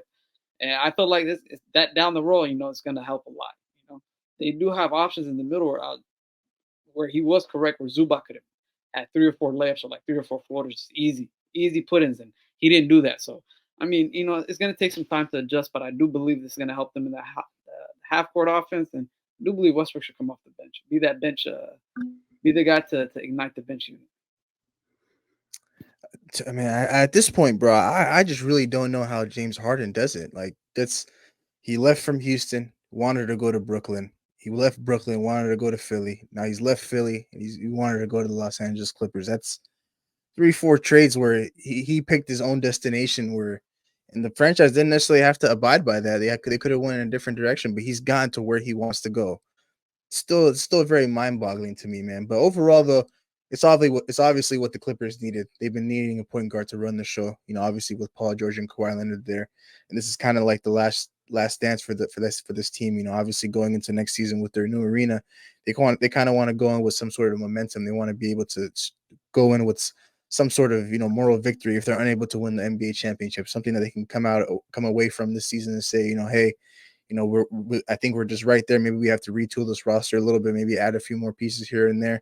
We can make something shake. But overall, it's a good move for the Clippers. I think it's also a good move for the Philadelphia Sixers, but it also might hurt them down the road, because obviously Tyrese Maxey has taken a leap this season as a playmaker, as just the true floor general for this team. But outside of him and Joel Embiid, I'm not too sure, how good this team can really be. Obviously, Kelly Oubre coming off the bench, now he's in a starter role, has been really great for them to start off this season. But overall, though, down the line, you're going to need a lot more than just Joel Embiid and Tyrese Maxey to be contending in the Eastern Conference. But overall, I think both sides got what they wanted. I thought the Sixers could have got a little bit more from this deal. Obviously, having James Harden in their hand, they could have traded him anywhere. They just could have kept him on this roster. But I guess it is what it is. I was expecting more so, the pieces surrounding guys like Terrence Mann and Norman Powell, but unfortunately that they didn't end up getting either of those guys. So the Clippers didn't end up getting the better package, obviously. But it's going to be interesting to see how it works out for both sides. Didn't necessarily watch too much from this game, so I won't necessarily comment too much. But I do know that James Harden did start automatically, which is kind of interesting. I thought he would just come off the bench his first game. I thought Ty Lue would ease him in, or just switch the rotations up in general, just benching Russell Westbrook. But Russell Westbrook has been pretty solid for him to start off this year. So we'll have to wait and see how he manages the rotations with all 4 of these guys out there on the floor at the same time. But what is the ceiling for these guys? So, do you think that eventually these guys will end up getting it down? They will end up clicking, and a championship is in their horizon? I mean, with these guys, like, yeah, if we're talking about what their expectation is, I think for sure that they're looking at their expectation as they have their championship or bust. But when you look at what their ceiling is, I think, this team, it's hard to just say they're going to be a championship team just because, they haven't proven any track record in terms of health. Until we can finally see Kawhi Leonard and Paul George put together a healthy season, I can't say too much about that, because they don't have the reputation of being healthy. That's just a fact. Like, they haven't proven health over the last 2 seasons, so it's hard to really say. But this team, in terms of the expectation, what they're viewing at their capability of, is championship or bust. I mean, they have one of the best playoff performers in Kawhi Leonard. They have one of the top point guards in the entire league in James Harden. They have a guy in Paul George who's as good as any second star in the entire league, and they have an energy guy, one of the better 6-man when he plays off the bench in Russell Westbrook. So I think, this team is championship or bust. That's just how things are. Fair enough. Aside from all that, let's go ahead and move on to this NBA playing tournament. The NBA playing tournament did kick off on Friday, this past Friday. In-season tournament. Yeah, you're right. The in-season tournament. It's too many tournaments to keep up with this league anymore, man. We're turning into the Premier League and La Liga league, man. But But obviously, Adam Silver implemented this new in-season tournament to get more engagement from the NBA players for every franchise in the league. And let's go ahead and analyze some of these groups, as we all know the rules and what they are and things of that nature. But let's go ahead and make some predictions, even though obviously the first week of the in-season tournament has already kicked off. I will say It's though, the not too games were late. good though. The games were very good. The only thing I just didn't like was that the design of the courts. Splitting like a 2K Pro-Am court. But other than that, I was a fan of the games in of itself. I think the games were very entertaining. I think just overall to start this regular season has been very, very I think it's been probably the best it's been in a while. The courts were a little extra for me. I think The courts were ugly. The just courts were ugly as hell, bro. Like if you they look at didn't the really have scores, to do all of that, man. if you look at the scores of a lot of these games, like 5-point game, 6 point game, 7-point game, 2-point game, 2-point game, 2-point game, and 10 and 9-point game. So they're all competitive. Competitive for sure, man. That's the whole goal with what Adam Silver is trying to aim for. He's trying to aim for these franchises to be competing each and every single night.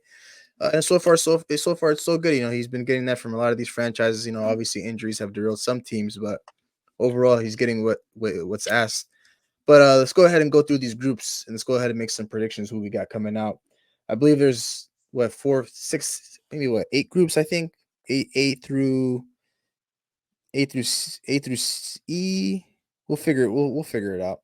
But as we go along, let's go ahead and talk about Group A. We got the Memphis Grizzlies, the Phoenix Suns, the Los Angeles Lakers, and the Utah Jazz, and the Portland Trailblazers. Who do we got coming out?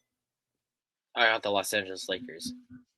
I think out of that group, just because of what they have available to them and the lack of health for the Phoenix Suns, I think the Lakers are the best in that group. Yeah, the tournament ends December, right? Somewhat. Yeah, I think by December it should end. Yeah, I got the Lakers. Right now, Suns are not that healthy. Booker's missing every other day. Bill's still out. Yeah, I think I'm gonna go with my Lakers. I'm gonna go Lakers in this one too. I think it could have been interesting between them and the Suns, but just based on health reasons, I can't sit here and confidently say that the Suns will be able to turn this thing around. And I think Bradley Beal's expected to make his debut real soon, but Devin Booker's dealing with another injury. He's been starting off the year with a lot of injuries, with a foot injury. Now it was ankle, now it's a calf strain. So he might be out for a while. So I'll go ahead and go Lakers in this one. Now we got Group B. We got the Denver Nuggets, the reigning champs. We got the Los Angeles Clippers with James Harden on this team. We got the New Orleans Pelicans, the Dallas Mavericks, and the Houston Rockets. I got the Denver Nuggets winning this. I'm gonna go with the Nuggets. Pretty self-explanatory why. Yeah. Gonna go ahead and go Nuggets in this one. Jamal Murray did pick up a hamstring injury. We'll see how that turns out. Actually, I take back my pick. I think I'm gonna go Clippers in this one. I think if they're just able to, if their star players are able to be available, they'll be able to compete with this Nuggets team, man. So I'll go ahead and go Clippers in this one. Group C, we got the Sacramento Kings, the Golden State Warriors, the Minnesota Timberwolves, the Oklahoma City Thunder, and the San Antonio Spurs. The Minnesota Timberwolves. I fucking hate the Timberwolves. Not want to pick them, but the way they've been playing to start the season. This is how I envisioned their defense being. This is why I was laughing about the idea of Gobert being defensive player of the year. Looking very, very good. Very good. They knocked off the Nuggets and the Celtics. Nah, the way Ant was playing, bro, that's a certified superstar, bro. Special. I'm gonna go with the Minnesota Timberwolves on this one. Over the Kings and the Warriors? The thing is, though, what's kind of troubling about me for the Warriors is nobody's kind of stepped up as a second option so far for the Warriors. Chris Paul, his 3-point shooting has been downright awful. He hasn't been really a scoring option in that regard. Wiggins has kind of struggled in terms of his scoring. Klay Thompson, we know he goes through these cold stretches. And Steph Curry's been shooting absolutely absurd from the field. Just ridiculous shooting off the charts. I think 73 true shooting percentage, which is crazy. So I don't think nobody scored more than 20 yet for the Warriors besides Steph Curry. So that's been a problematic issue for the Warriors. I don't know what's crazy is it's the same issue that popped up against in that Lakers series where nobody stepped up as a secondary option to Steph Curry. So I am a bit worried about the Warriors in that regard. That's why I don't think they're going to win this. I'm gonna go ahead and go Warriors in this one. Even though they do have their offensive man. We struggles. know you're a Warrior fan. We know you was gonna pick the Warriors. All right, come on. I think the Kings have a better shot than the Timberwolves, though. Like aside from my Warrior bias, Fox has the been Kings injured though. That's one thing. that is true. Fox is The thing is, injured. though, And they look downright garbage without Fox. My God, they're terrible watching without Fox. Mm-hmm. both conferences do have a wild card spot. So out of the groups, you have a group winner, and then you have a wild card spot for both conferences, East and West. So, we'll go ahead and talk about that, of course, and give our predictions there. Let's go ahead and move on to the East groups. We have in Group A, we have the Philadelphia 76ers, the Cleveland Cavaliers, the Atlanta Hawks, the Indiana Pacers, and the Detroit Pistons. This is an interesting group, not gonna lie. The Philadelphia 76ers, because they have by far and away not even close to the best player in this entire group. And I think he's the best floor raiser in the regular season in the East. So I'm going to go with the Indiana Pacers in that group? Yeah. Indiana Pacers are in this group. That's my pick. I think I'm gonna go with the Cleveland Cavaliers in this one. I think they have a good shot. It's a good group though. They got some Aside good from teams. the Detroit Pistons, you got the Hawks, the Pacers, the Cavs, and the Sixers. But I'll go ahead and go Cleveland in this one. The Pistons are kind of an annoying team to play, anyways. So there is that. It's a sneaky team. I think each division has a team like that. This division we got in Group B for the East, we have the Milwaukee Bucks, the New York Knicks, the Miami Heat, the Washington Wizards, and the Charlotte Hornets. Just because they still have the best players in this entire group on one team, I think I'm gonna go with the Milwaukee Bucks. I think they kind of put it together. So I'll go with the Bucks. I have liked what I've seen from the Heat in terms of their overall play from their three guys. Jim Butler, Tyler Hero has been absolutely great start the season, and Bam again.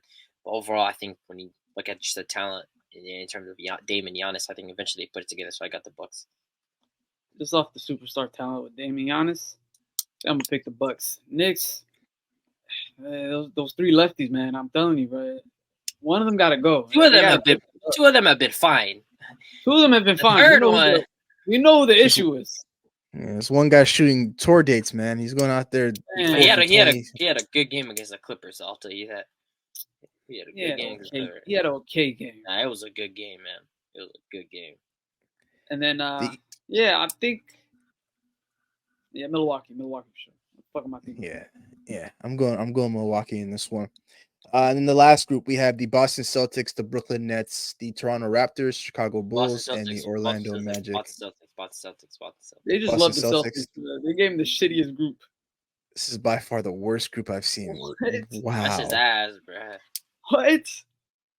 Damn, they gave the number one seed just a bunch of bum teams. It's ridiculous, man.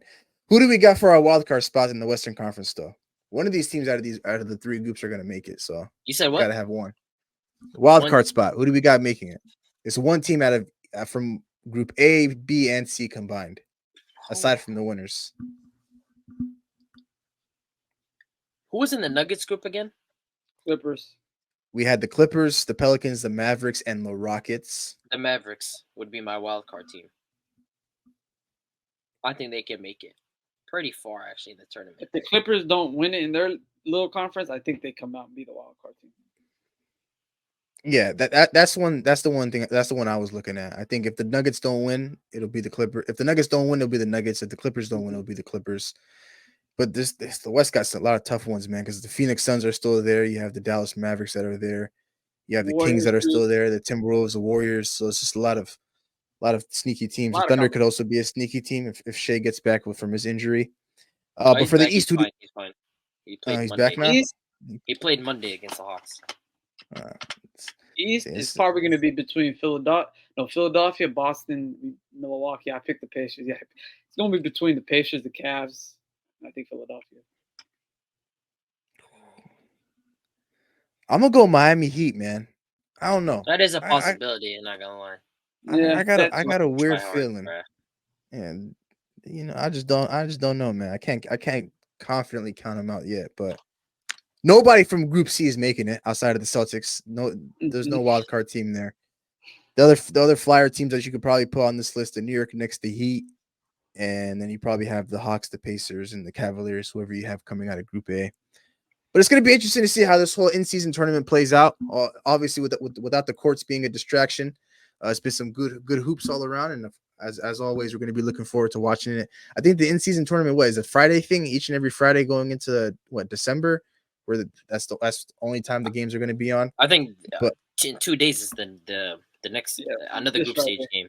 Yeah. So group stages, we'll find out who comes out, and then we'll go ahead and see if our picks ended up making it out of the gutter. So moving on to the next topic and the last topic of tonight's episode, we have the Milwaukee Bucks, who sit with a record of 4-2, but it's been a bit of a struggle for them through these first 6 games defensively. After losing out on their key pieces, after giving away Drew Holiday to go ahead and acquire a guy like Damian Lillard, the struggles have been showing. So what's been going on with the Milwaukee Bucks? I think is a combination of schematically they kind of changed because Brook Lopez was struggling to start the season. It wasn't until the last 2 games where if he's been in a more traditional drop before, Adrian Griffin kind of had him coming up to the level of the screen, and that's there's just been a lot of question marks about for guys especially Brook Lopez, what should I do? Because on the screen he was told to come up, and it's a problem because one, it's a personnel issue where guys like Dame and Malik Beasley haven't been able to really navigate screens like that, and Brook Lopez is thinking, what should I do on these screens? Should I come up? Because if you look at it, this team has given a performance to Cam Thomas. They've given a performance to Tyler Hero. They've given up some big perimeter performances because of their guards' inability to navigate screens and their bigs being confused. And so over the course of the last 2 games, you've seen a little bit better, performances defensively.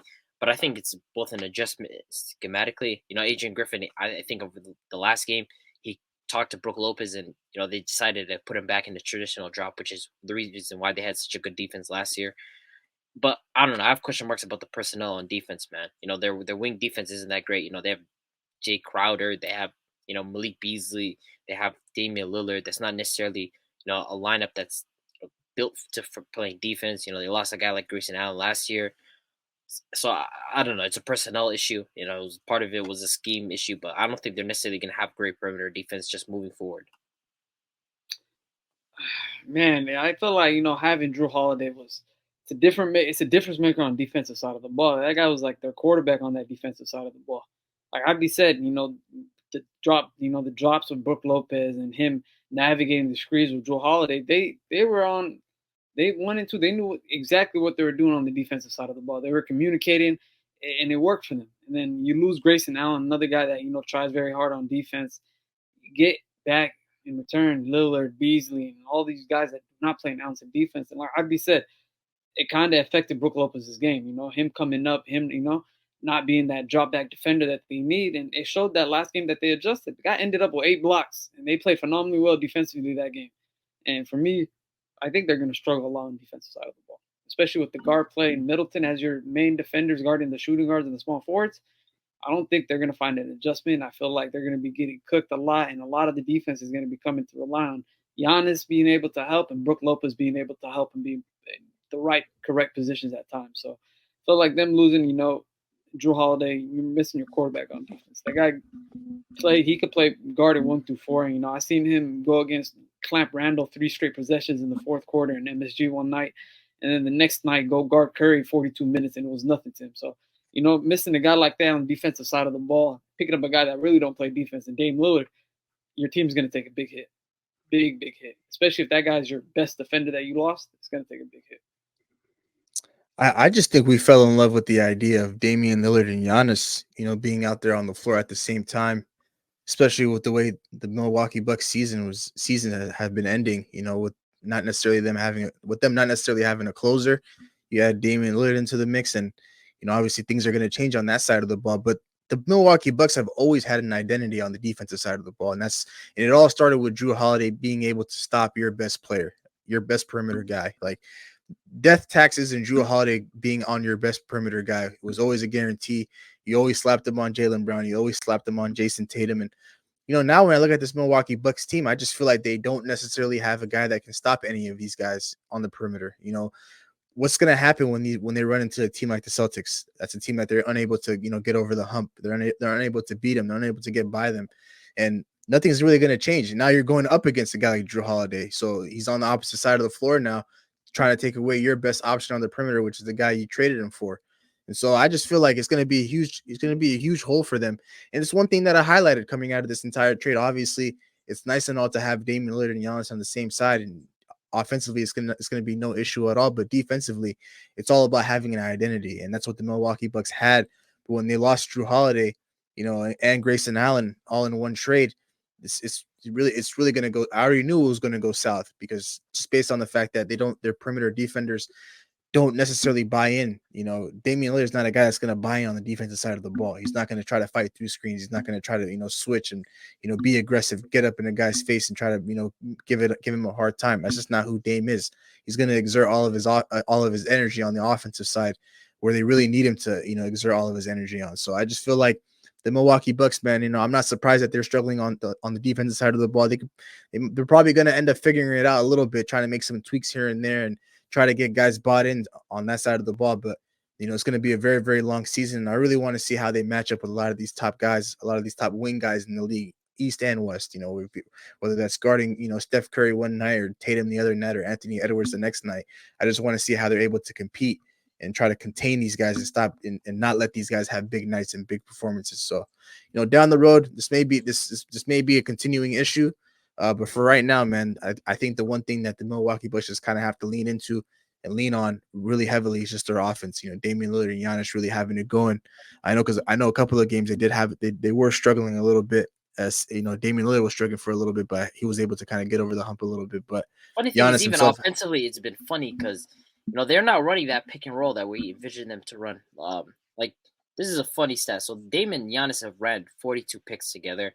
And so these are like the pairings that have ran way more. Killian Hayes and Jalen Duren, Eric Gordon and Yusuf Nurkic, Tyler Hero, Thomas Bryant, Malik Monk and JaVale McGee, Jeremy Sohan and Zach Collins. So, that's just inexcusable for Damian Lillard and Giannis not to run, spam pick and rolls. You have a combination of one of the best shooting, off the dribble shooters in the entire league and scorers in Damian Lillard and one of the best finishers in Giannis. And for them to have less pick and rolls ran than Killian Hayes and Jalen Duren is just absurd. I just don't get that. I guess it's just a wait and see with this Milwaukee Bucks team. It's going to be a lot of growing pains, man. I think that's one thing we probably just didn't expect, coming into this season. We just kind of thought it would fit like a glove, Damian Lillard and Giannis together. But, obviously 6 games into the season, it's a little early to overreact to this. But, obviously you do want to see some improvement each and every night. But for them to not even, be doing what the one thing that they could spam and be overpowered in, it is a little bit disappointing, man. But, with that being said, though, any final words before we close out this episode? Man, Adam Silver did something with this in-season tournament. I like it, man. He did something with it.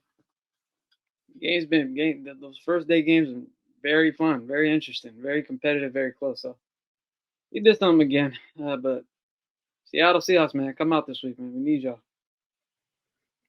As always, man, I'm always looking forward to another week of some good football. Always looking forward to some NBA hoops, even though there's no NBA games on tonight for absolutely no reason why. I don't know why there's no games on tonight, but it is what it is. We got some hoops on coming on today, tomorrow. But with that being said, we'll go ahead and close out this episode here. Thank you so much for tuning into today's episode. I really appreciate your love and support. We'd really appreciate it if you like, comment, and subscribe to our YouTube channel at New Media Podcast. And for those of you that are watching us on YouTube, all of our social media handles will be at the end of this video. And if you're listening to us on Apple and Spotify, if you go to our Instagram page at New Media Podcast, you'll be able to navigate yourself to all of our social media handles there. So once again, thank you so much for tuning in. And of course, we'll see you guys in the next one. Peace. Record a new hit, then we making us a film. Wouldn't sign a deal if I got a couple mil. Been in the lab, now they throwing out deals. Me and now Lakes, now that's overkill.